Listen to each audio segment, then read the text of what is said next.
അത്യുന്നതന്റെ മറവിൽ വസിക്കുകയും സർവശക്തന്റെ നിഴലിൻ കീഴിൽ പാർക്കുകയും ചെയ്യുന്നവൻ, യഹോവയെക്കുറിച്ച് അവൻ എന്റെ സങ്കേതവും കോട്ടയും ഞാൻ ആശ്രയിക്കുന്ന എന്റെ ദൈവവും എന്ന് പറയുന്നു.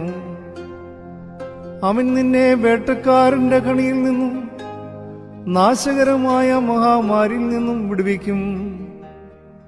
അവൻ തന്റെ തൂവലുകൾ കൊണ്ട് നിന്നെ മറയ്ക്കും. അവന്റെ ചിറകിൻ കീഴിൽ നീ ശരണം പ്രാപിക്കും. അവന്റെ വിശ്വാസത നിനക്ക് പരിചയം ഫലകയുമാകുന്നു. രാത്രിയിലെ ഭയത്തെയും പകൽ പറക്കുന്ന അസ്ത്രത്തെയും ഇരുട്ടിൽ സഞ്ചരിക്കുന്ന മഹാമാരിയെയും ഉച്ചയ്ക്ക് നശിപ്പിക്കുന്ന സംഹാരത്തെ നിനക്ക് പേടിപ്പാനില്ല. നിന്റെ വശത്ത് 1000 പേരും നിന്റെ വലതുവശത്ത് 10,000 പേരും വീഴും, എങ്കിലും അത് നിന്നോടടുത്തു വരികയില്ല. നിന്റെ കണ്ണുകൾ തന്നെ നീ നോക്കിക്കാണും. ദുഷ്ടന്മാർക്ക് വരുന്ന പ്രതിഫലം കാണും. യഹോവേ, നീ എന്റെ സങ്കേതമാകുന്നു. നീ അത്യുന്നതനെ നിന്റെ വാസസ്ഥലമാക്കി ഇരിക്കുന്നു. ഒരനർത്ഥവും നിനക്ക് ഭവിക്കയില്ല.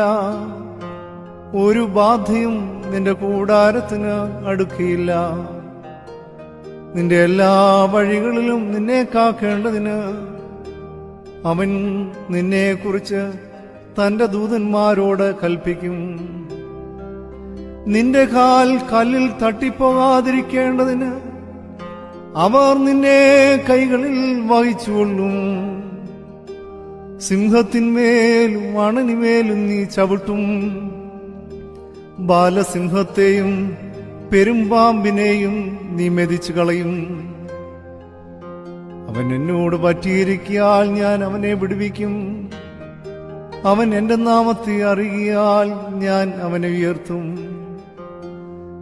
അവൻ എന്നെ വിളിച്ചപേക്ഷിക്കും, ഞാൻ അവന് ഉത്തരമരുളും. കഷ്ടകാലത്ത് ഞാൻ അവനോടുകൂടെയിരിക്കും. ഞാൻ അവനെ വിടുവിച്ച് മഹത്വപ്പെടുത്തും. ദീർഘായുസ് കൊണ്ട് ഞാൻ അവന് തൃപ്തി വരുത്തും.